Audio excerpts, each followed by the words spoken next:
आज के इस अवसर पर महुआ देव की पावन धरा पर आयोजित इस कार्यक्रम में हम सबके मध्य उपस्थित हमारे पार्टी के अध्यक्ष आदरणीय डॉक्टर योगेश पाल गुप्ता जी, आप सबके चिर परिचित, हाल ही में आप सब ने जिन्हें आशीर्वाद देकर सांसद के रूप में निर्वाचित किया है, ऐसे लोकप्रिय सांसद शिवमंगल सिंह जी, हमारे पार्टी के पूर्व अध्यक्ष और वरिष्ठ नेता आदरणीय दद्दू प्यारे सिंह जी, हमारे पूर्व विधायक आदरणीय कमलेश जी, कमलेश सुमन जी, सत्यप्रकाश सखवार जी, हमारे मोहर सिंह माट साहब, बासदेव सिंह पटेल साहब, इंदर सिंह जी, नगर पालिका अंबा के पूर्व अध्यक्ष जिनेश जैन साहब, बच्चू लाल जी, गणेश सिंह जी, साहब सिंह जी, युवा मोर्चा के अध्यक्ष सोनू परमार जी, खुशीलाल जी, कमलेश कुशवाहा जी, खेम सिंह भदौरिया जी, राम नरेश पंडित जी और हमारे मंडल अध्यक्ष सुरेंद्र कक्का, रामवीर सिंह जी, राजेंद्र जी, कल्ला शर्मा जी, कविन सिंह जी और मंच पर विराजमान हमारे सभी वरिष्ठ नेतागण और इस सभा में उपस्थित हमारे परिवार के सभी बुजुर्गवार, नौजवान भाइयों बहनों और पत्रकार मित्रों, आज बहुत ही प्रसन्नता की बात है कि जब महुआ देव की कृपा से भारतीय जनता पार्टी की सरकार के माध्यम से लगभग 25 करोड़ रुपए की लागत से बनने वाली सड़कों का भूमि पूजन और लोकार्पण संपन्न हो रहा है। इस अवसर पर मैं आप सबको बहुत बहुत बधाई देता हूं, बहुत बहुत शुभकामनाएं देता हूं। दिमनी और अंबा विधानसभा की सड़कें अगर पिछले 6-7 महीने की दृष्टि से देखें तो लगभग 88 करोड़ रुपए की लागत से अपने इस क्षेत्र में मध्य प्रदेश की सरकार ने सड़कों के लिए पैसा दिया है। ये तो 6 महीने का मामला है और अभी तो 4.5 साल बकाया है। जो और बची खुची सड़कें हैं निश्चित रूप से उन पर भी काम किया जाएगा। मुझे बहुत प्रसन्नता है कि अपने क्षेत्र का यह महुआ ग्राम बहुत ही ऐतिहासिक ग्राम है और महादेव जी की कृपा से इस गांव को, इस गांव की रामलीला को दूर दूर तक लोग याद रखते हैं और यह भूमि इतनी उर्वरा है कि इस गांव में 2 बड़े नेताओं ने जन्म लिया। एक बाबू जबर सिंह जी और एक शीतला साहे जी। दोनों इसी गांव के रहने वाले थे और दोनों लोगों ने अपनी कर्मठता, कर्तव्यपरायणता, अपनी ईमानदारी, निष्ठा और संघर्ष से महुआ ग्राम के नाम को पूरे मध्य प्रदेश में रोशन करने का काम किया है। यह हम सब लोगों के लिए निश्चित रूप से गर्व और गौरव की बात है। आज दोनों ही हस्तियां हम सबके बीच में नहीं हैं, लेकिन मैं नई पीढ़ी के लोगों को ये जरूर कहना चाहता हूं कि अगर आप सब लोग इन दोनों हस्तियों के बारे में जानने की कोशिश करेंगे तो आपको ध्यान में आएगा ये दोनों हस्तियां सिर्फ महुआ गांव की निवासी नहीं थी। अगर मध्य प्रदेश के नेताओं में रत्न की उपाधि किसी को दी जाए तो जबर सिंह जी और शीतला साई जी का नाम उस श्रेणी में आता था। इस श्रेणी के ये नेता हैं। राजनीतिक क्षेत्र में काफी आकर्षण है,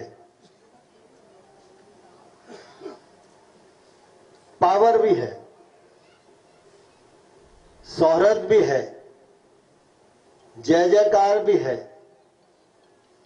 लेकिन हम सब लोगों को राजनीति करते समय यह ध्यान रखना चाहिए कि जय जयकार किसकी हो। जय जयकार तो दोनों प्रकार के लोगों की होती है। त्रेता में रावण की भी जय बोलते थे और राम की भी जय बोलते थे। द्वापर में कृष्ण कन्हैया की भी जय बोलते थे और कंस की और जरासंध की भी जय बोलते थे। तो आज हम सब लोग जब राजनीतिक क्षेत्र में काम कर रहे हैं तो जय जयकार की अपेक्षा होना स्वाभाविक है। आगे बढ़ने की आकांक्षा होना यह जरूरी है। हम किस पद पर हैं सवाल इस बात का नहीं, लेकिन जिस पद पर हैं तो हम किस कद को प्राप्त करना चाहते हैं।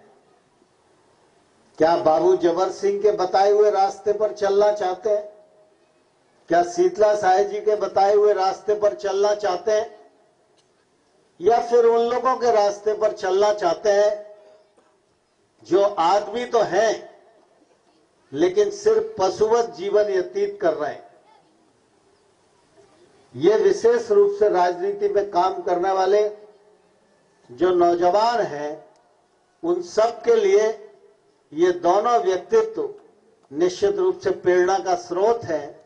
इनको पढ़कर और जानकर अपने जीवन का मार्ग प्रशस्त करना चाहिए, तो अपना जीवन भी हम सार्थक कर सकेंगे और क्षेत्र के लिए, पार्टी के लिए, विचार के लिए, देश के लिए, भारत माता के लिए भी निश्चित रूप से कुछ कर सकने में अपने जीवन को लगा सकेंगे, जिससे ये लोग भी सार्थक होगा और परलोक भी सार्थक होगा। मेरा यह सौभाग्य है कि मैं भी इसी क्षेत्र का रहने वाला हूं और आप सबकी कृपा से, आप सबके प्रेम, स्नेह और विश्वास के कारण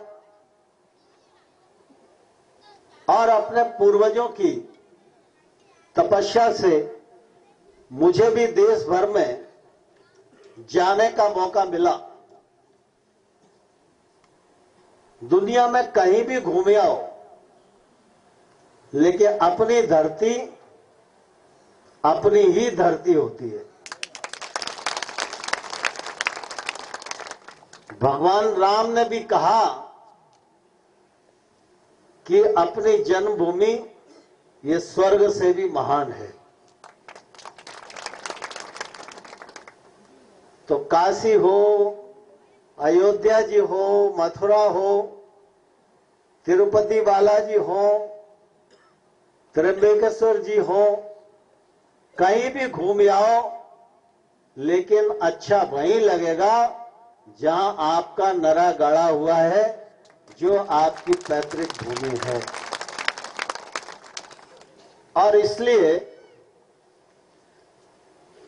मैं जब कुछ नहीं था तब भी अपने इस क्षेत्र के बारे में जो कुछ किया जा सकता था करने की कोशिश करता रहता था। गति उस जमाने में धीमी थी क्योंकि हम लोग प्रतिपक्ष में थे। बाबू जबर सिंह जी शीतला साय जी के अनुयायी थे। जो रास्ता उन्होंने बताया उसी रास्ते पर चलकर राजनीति करना सीखा, लेकिन धीमे धीमे चले तो दुनिया नापने में भी कोई कसर छोड़ी नहीं। आप सब इस बात को भली भांति जानते हैं कि अपना यह क्षेत्र बेहड़ का क्षेत्र था। अपने इस क्षेत्र में दस्यु समस्या थी और पूरी दुनिया में कहीं भी चले जाओ, जब भिंड मुरैना का नाम आता था तो डकैतों के नाम से ही भिंड मुरैना को जाना जाता था। मैं भी जब बड़ा हुआ, पार्टी के दायित्वों के कारण देश भर में जाने का मुझे अवसर मिला, तो जब मैं ये कहता था कि मैं मुरैना का हूं तो लोग यही कहते थे, वही भिंड मुरैना जहां डकैत रहते हैं। और मुझे आश्चर्यजनक तरीके से पूछते थे लोग, डकैत कैसे होते हैं, दिन में भी घोड़ों पर चलते हैं क्या, बंदूक 24 घंटे बंधी रहती है क्या, आप लोग तो वहां के हो तो डकैतों के साथ रहने का मौका मिलता ही होगा। तो मुझको बड़ा अटपटा लगता था, जबकि बस स्थिति ऐसी नहीं है। वाघपन एक कालखंड की समस्या थी, वह समस्या आई और चली गई, लेकिन हमारे क्षेत्र को बहुत सारे लोगों ने षड्यंत्र पूर्वक आगे आने का मौका नहीं दिया। अगर लोग शीतला साय और बाबू जबर सिंह को याद करते और उनको आगे बढ़ाने की कोशिश करते तो मुरैना जिला उनके नाम से जाना जाता। हमारे क्षेत्र में पंडित राम प्रसाद बिस्मिल इतनी बड़ी शहादत है कि पूरे देश में राम प्रसाद बिस्मिल के चरित्र की पूजा होती है। उनको भी विस्मृत करने की कोशिश की गई। आज देश भर में सरस्वती शिशु मंदिर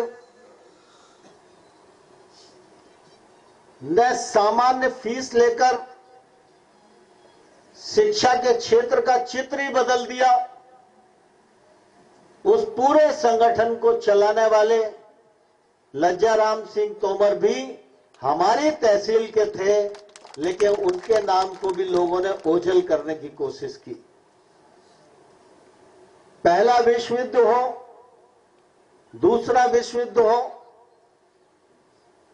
चीन की लड़ाई हो, पाकिस्तान की लड़ाई हो, कारगिल की लड़ाई हो, हर लड़ाई में चंबल के बेटों ने छाती आगे करके भारत माता की रक्षा करने का काम किया, लेकिन उनकी शहादत को भी भुलाने का षड्यंत्र किया गया। मुझे इस बात का गौरव है कि हमने पंडित राम प्रसाद बिस्मिल को भी, वो मुरैना के हैं, इसको राष्ट्रीय मानचित्र पर लाने का प्रयास किया। आज अगर आप सब लोग मुरैना जाकर पंडित राम प्रसाद बिस्मिल संग्रहालय को देखेंगे तो आपको राम प्रसाद बिस्मिल के ही दर्शन नहीं होंगे। ये चंबल घाटी कितनी समृद्ध है, इसका दर्शन आपको उस म्यूजियम में जाकर देखने को मिलेगा।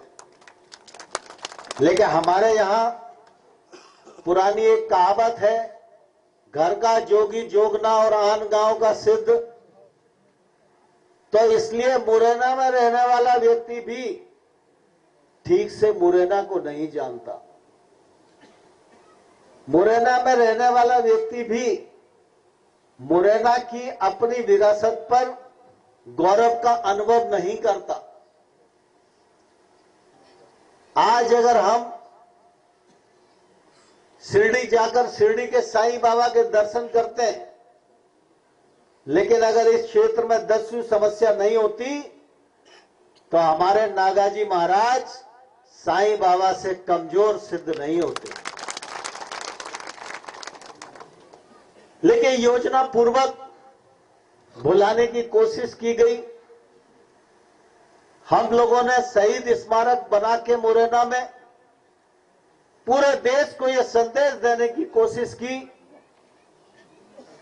कि शहादत में वतन के लिए जब जब जरूरत पड़ी, चंबल की कोख से पैदा हुए लालों ने कभी पीठ नहीं दिखाई और अपना बलिदान किया। इसके लिए शहीद स्मारक मुरैना में बनाया। और आज हम सब लोगों को यह ध्यान रखना चाहिए कि जो संपदा मुरैना में है वो संपदा दुनिया में कहीं नहीं है। जो ककन मठ मुरैना में है वो पूरी दुनिया में अजूबा है।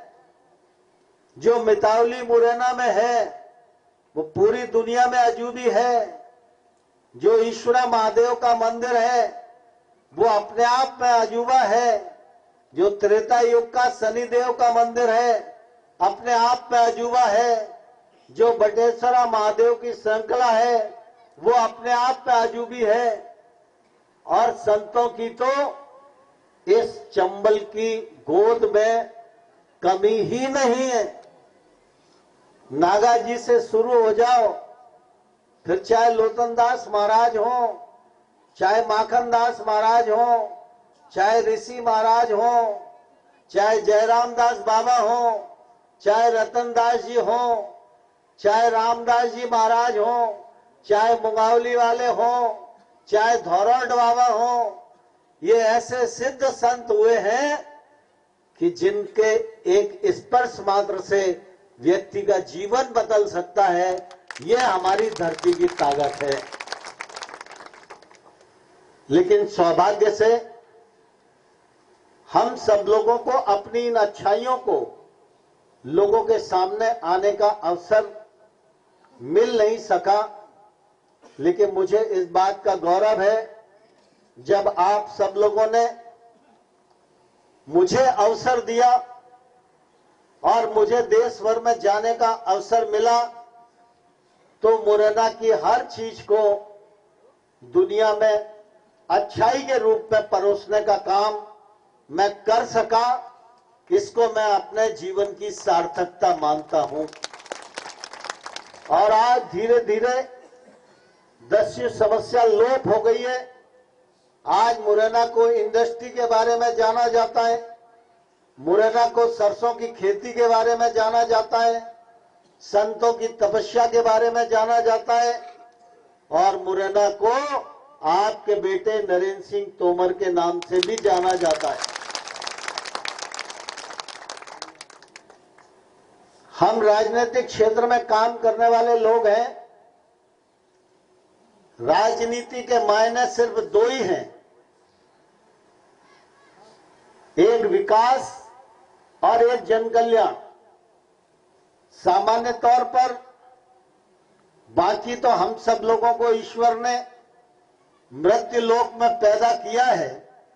वो इसलिए किया है कि अच्छा करोगे तो अच्छा भरोगे, अच्छा नहीं करोगे तो अच्छा नहीं भरोगे। तो बाकी की गति तो कर्मों के अनुसार होनी ही है। लेकिन जो लोग राजनीतिक क्षेत्र में हैं उनको विकास के बारे में सोचना भी चाहिए और विकास के बारे में काम करना भी चाहिए। आप सब लोगों को मालूम है जब से भारतीय जनता पार्टी की सरकार बनी है।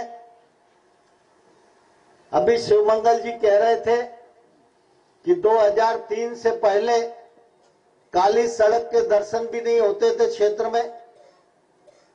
यह भी मुझे सौभाग्य मिला जब अटल बिहारी वाजपेयी इस देश के प्रधानमंत्री थे और मैं मध्य प्रदेश की सरकार में मंत्री था, तो मुरैना में पहली गांव की सड़क बनाने का मौका नरेंद्र सिंह तोमर को मिला, आप सबकी कृपा के कारण। और फिर मुरैना हो, भिंड हो, श्योपुर हो, सारा मध्य प्रदेश का आदिवासी अंचल हो, गांव गांव में सड़क पहुंचाने का काम ग्रामीण सड़कों के माध्यम से किया गया। एक जमाना था जब पीडब्ल्यूडी डिपार्टमेंट बंद होने को आ गया था। जादौन साहब हमारे इंजीनियर हैं, यहां बैठे हुए, लेकिन भाजपा की सरकार बनने के बाद पीडब्ल्यूडी ने भी जितनी बड़ी बड़ी सड़कें बनाई हैं, शायद गांव के लोग कल्पना नहीं कर सकते थे कि हमारे गांव से भी इतनी चौड़ी सड़क निकल के जाएगी। उसैद घाट का पुल, मुझे ध्यान है हम लोग 2 महीने की छुट्टी में गांव में आते थे तो सिन्नी लेने के लिए जाना होता था तो पिनाट जाना होता था, तो नाव से पिनाट जाते थे, या किसी की लगन होती थी तो बतासे खरीदना है तो बाजार उस जमाने में पिनाट का होता था।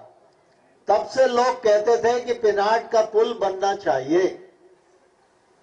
तो मैं तो अपने परिवार के लोगों के साथ नाव में लद जाता था। उस जमाने में पिनाट क्या है, उसैद घाट क्या है, अपन को मालूम ही नहीं था। लेकिन जब मैं बड़ा हुआ, सरकार में मंत्री बना, तो फिर मैंने सोचा उसैद और पिनाट के बारे में सोचना चाहिए। तो 5 साल तो इसी में निकल गए कि राजीव गांधी ने शिलान्यास किया था, तो वो शिलान्यास के लिए कोई फाइल बनी होगी। प्रधानमंत्री ने शिलान्यास किया तो टेंडर भी हुआ होगा। तो मैंने शिवमंगल सिंह को कहा कि तुम आगरा ज्यादा जाते रहते हो, तुम जरा इसकी कोई ढूंढा ढकोरी करो। आज देखो कांग्रेस की सरकार ने प्रधानमंत्री से फाइल शिलान्यास करा दिया। 5 साल लगे, हम उत्तर प्रदेश की सरकार में ढूंढते रहे, लेकिन हमको कोई फाइल नहीं मिली। उसके बाद ये लगा कि हमको ये बनाना पड़ेगा।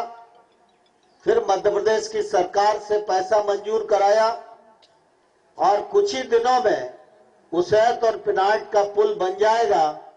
फिर आप लोगों के लिए आगरा ऐसे हो जाएगा जैसे आप पोरसा जा रहे हो। अटार घाट के पुल की मांग की जाती थी सबलगढ़ में।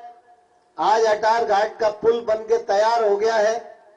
अब सबलगढ़ वाले 1 घंटे में जाते हैं, करौली मैया के दर्शन करके लौट के आ जाते हैं। विकास की दृष्टि से पहले भी बहुत सारे काम हुए हैं और अभी भी जब सरकार बनी तो मैं लगातार इस बात की कोशिश करता रहता हूं कि दिमनी क्षेत्र ने मुझे विधायक बनाया, ये तो अपने आप में मेरी उनकी प्रति जवाबदारी है ही, लेकिन अंबा क्षेत्र में भी जो जो मांग आती है वो काम भी कराए जाएं। और मैं धन्यवाद देना चाहता हूं जादौन साहब को और इनके मंत्री राकेश सिंह जी को। जब मैंने कहा कि अंबा और दिमनी की ये सड़कें हैं, तो पहले लॉट में ही अगर बजट में कोई सड़कें छपी तो 88 करोड़ रुपए की सड़कें अंबा और दिमनी की छपी, जिनकी मंजूरी हम सब लोगों को मिल गई है और उन पर काम प्रारंभ हो रहा है। जहां तक शिक्षा की बात है, कौन सोच सकता था कि अंबा में सेंट्रल स्कूल खुल जाएगा। मैं केंद्र में मंत्री बना, अंबा में आज सेंट्रल स्कूल बन गया। कौन सोच सकता था हॉर्टिकल्चर कॉलेज हमारे बेड़ों में बन जाएगा, उसकी भी मंजूरी हम लोगों को मिली। आज अंबा हो, गोठ हो, सुरजनपुर हो, पोरसा हो, किर्राइच हो, सब जगह सीएम राइज स्कूल बनाए जा रहे हैं। एक सीएम राइज स्कूल के भवन की कीमत 40 करोड़ रुपया है। हम 15-15, 20-20 लाख की शालाएं ढूंढते थे। आज जो शालाएं बन रही हैं उनकी लागत 40 करोड़ रुपया है। और जब इनमें से बच्चा पढ़ के निकलेगा तो हम गर्व से कह सकते हैं कि हमारे सीएम राइज स्कूल से भी जो बच्चा निकला वो आईएएस और आईपीएस बन के निकलेगा। यह मैं विश्वास पूर्वक आप सब लोगों को कह सकता हूं। अंबा का अस्पताल हो, पोरसा का अस्पताल हो, मुरैना के अस्पताल का उन्नयन हो, अभूतपूर्व है। आज मुरैना जिले में वो सब सुविधाएं हैं, वो सब मशीनें हैं जो आज ग्वालियर के मेडिकल कॉलेज में हैं। हर प्रकार से ये कोशिश की जा रही है कि मुरैना के पिछड़ेपन को पूरी तरह दूर किया जाए और उसका फायदा भी आज निश्चित रूप से सबको किसी न किसी रूप में मिल ही रहा है। जन कल्याण की दृष्टि से अगर देखें तो किसने कहा था कि लाडली लक्ष्मी योजना बनाओ? कौन सी महिला के संगठन ने मांग करी थी कि लाडली बहना योजना बनाओ? आज एक एक घर में 5-5 लाडली बहना योजनाओं को 1250 रुपया महीना मिल रहा है। 1250 रुपया आ रहा है तो घर में ताकत बढ़ती है कि नहीं बढ़ती? किसी पंचायत ने ठहराव करके मांग नहीं की थी कि किसानों को सम्मान निधि देना चाहिए। आज 12,000 रुपया किसानों को सम्मान निधि देने का काम इज्जत के साथ भारतीय जनता पार्टी की सरकार कर रही है। सामान्य तौर पर जो बड़े लोग हैं उनके लिए 12,000 बहुत छोटी चीज है। कोई सिगरेट में ही 12,000 फूंक देता होगा, लेकिन जो गरीब परिवार है, जिस परिवार के बच्चों को पढ़ाने के लिए फीस नहीं है, उनके लिए ये 12,000 ऐसे काम करते हैं जैसे मनुष्य के जीवन में एक अमृत की बूंद गिर जाए, वो काम करती है। ऐसे 12,000 रुपए उनके जीवन में काम आते हैं। हमारे बच्चे आगे बढ़े, स्किल्ड हों, उनके हाथ में हुनर आए और वो रोजगार युक्त बने, इसके लिए पूरे देश में कौशल योजना चलाई जा रही है।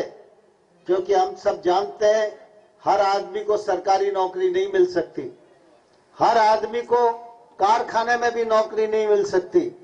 ये कलयुग है, कला का युग है। कला के युग में डिग्री महत्वहीन है। हाथ में अगर हुनर है तो व्यक्ति बेरोजगार नहीं रह सकता है। सामान्य तौर पर एक जमाने में हैंडपंप ठीक करने वाला व्यक्ति, बिजली ठीक करने वाला व्यक्ति, कारपेंटर, इनको हम छोटा आदमी समझते थे। लेकिन आज बिजली का जरा सा स्विच बदलवाना हो तो व्यक्ति को बुलाना पड़ता है, तो एक घर में जाने के वो 500 रुपये लेता है। और अगर उसके हाथ में हुनर है, दिन में 10 घर भी पकड़ लिए तो संध्या को 5,000 रुपए लेकर अपने घर पहुंचता है।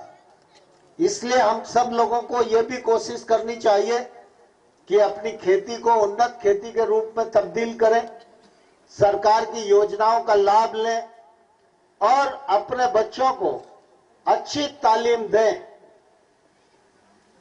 जिससे कि वो हुनरमंद हो, अपने हुनर से पैसा अर्जित करें, अपने जीवन को भी बढ़ाएं और परिवार की समृद्धि को भी बढ़ाने में अपना योगदान करें।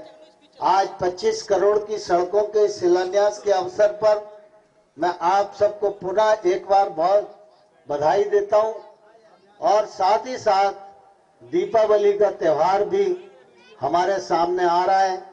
तो दीपावली, भाई दूज, और गोवर्धन पूजन की भी आप सबको बहुत बहुत बधाई, बहुत बहुत शुभकामनाएं। धन्यवाद।